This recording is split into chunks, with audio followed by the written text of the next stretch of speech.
Assalamualaikum warahmatullahi wabarakatuh.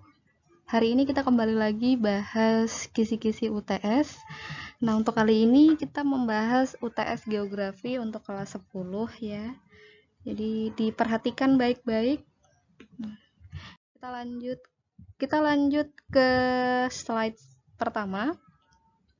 Soal pertama ini membahas tentang prinsip korologi. Itu dinyatakan sebagai prinsip dalam geografi yang paling komprehensif. Itu soalnya yang ditanyakan kenapa atau mengapa prinsip korologi itu dinyatakan paling komprehensif dibandingkan dengan prinsip yang lain. Jadi prinsip korologi itu dinyatakan paling komprehensif jika dibandingkan dengan prinsip geografi yang lain dikarenakan, nah alasannya ini ada 3. Jadi 3 alasan ini mungkin nanti bisa dijadikan jawabannya ya. Yang pertama itu memadukan 3 prinsip yang lain, yaitu prinsip penyebaran, prinsip interrelasi, dan prinsip deskripsi. Nah, untuk yang kedua, dapat menjelaskan solusi dalam permasalahan geografi dengan detail dan solutif. Yang terakhir, memaparkan deskripsi dan sebab akibat dalam sebuah permasalahan geografi. Jadi, komprehensif itu adalah keterpaduan atau kelengkapan universal dari sebuah prinsip geografi dalam menyelesaikan sebuah fenomena geosfer. Jadi yang pertama itu, jadi kan prinsip geografi itu ada banyak. Salah satunya ada prinsip penyebaran, interrelasi, sama deskripsi. Nah, itu ketiga prinsip itu dijadikan satu di dalam prinsip korologi. Terus yang kedua, prinsip korologi itu tidak hanya menjabarkan tentang permasalahan geosfer saja atau fenomena geosfer saja, tapi dia juga dilengkapi dengan solusi-solusi dalam permasalahan tersebut. Ya, jadi selain ada solusinya juga dijelaskan secara detail. Terus yang terakhir, prinsip korologi itu juga mendeskripsikan sebab akibat. Jadi di dalam permasalahan geografi itu juga harus ada penyebabnya kenapa, akibat atau dampaknya bagaimana. Nah, itu dijelaskan di dalam prinsip korologi. Gitu ya. Kita akan lanjut ke slide selanjutnya. Pendekatan ke ruangan itu adalah metode khas di dalam geografi. Itu karena analisis keruangan yaitu pendekatan yang khas dalam geografi dikarenakan pendekatan keruangan merupakan studi mengenai keragaman ruang muka bumi dengan menelaah masing-masing aspek-aspek keruangannya. Jadi maksudnya di dalam pendekatan geografi itu ada satu pendekatan yang menjadi ciri khas di dalam geografi, itu adalah pendekatan keruangan. Karena di dalam menganalisis sebuah fenomena atau permasalahan geosfer itu, dia harus tahu posisi aspek apa saja yang menyebabkan sebuah permasalahan itu terjadi, terus analisisnya bagaimana. Nah, itu semuanya bisa diselesaikan dengan pendekatan keruangan. Nah, pendekatan keruangan itu disebut juga pendekatan spasial. Itu adalah upaya dalam mengkaji rangkaian dan perbedaan fenomena geosfer di dalam ruang. Jadi di dalam pendekatan keruangan ini perlu diperhatikan adalah persebaran penggunaan ruangnya dan penyediaan ruang yang akan dimanfaatkan. Jadi tahu ya, apa dalam permasalahan geografi itu pasti nantinya ada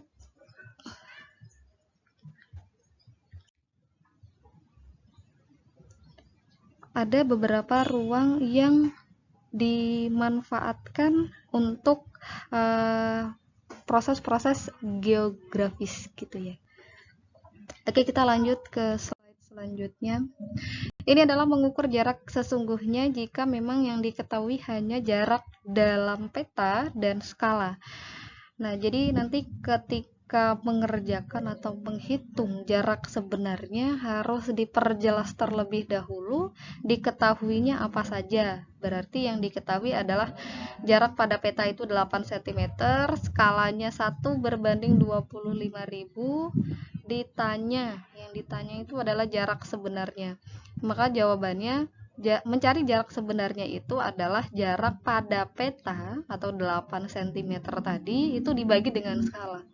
Jadi dibagi dengan skala 1/25.000. Jadi jawabannya 8 dibagi 1 berbanding 25.000.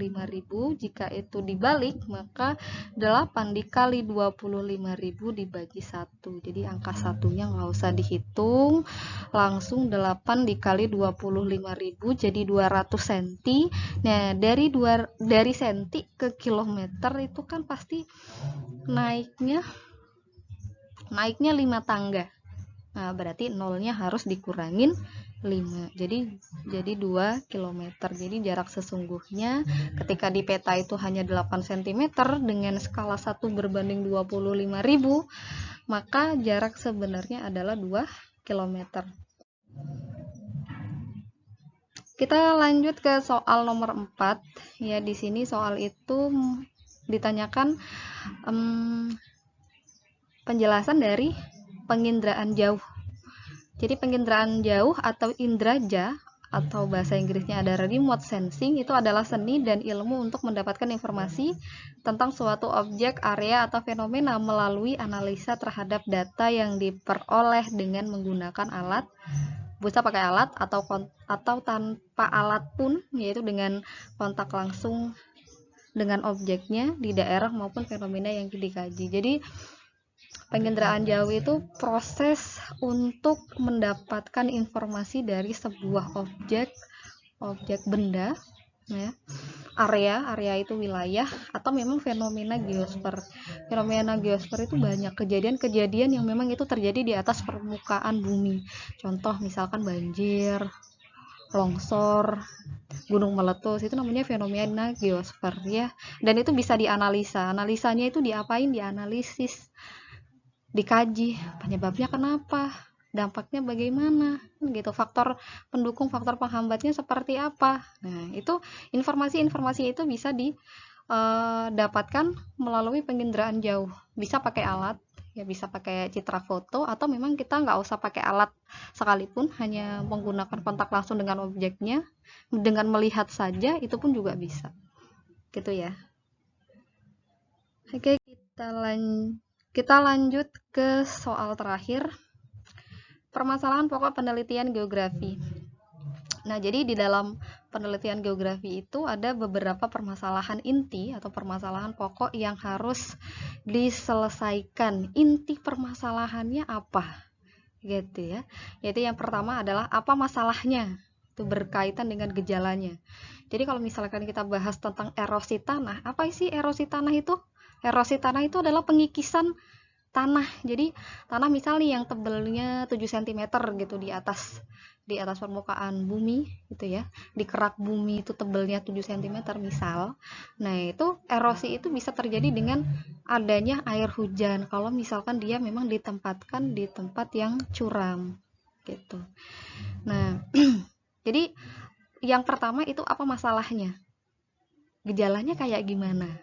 Erosi tadi. Oh, erosi itu jadi pengikisan tanah. Nah, kan gitu.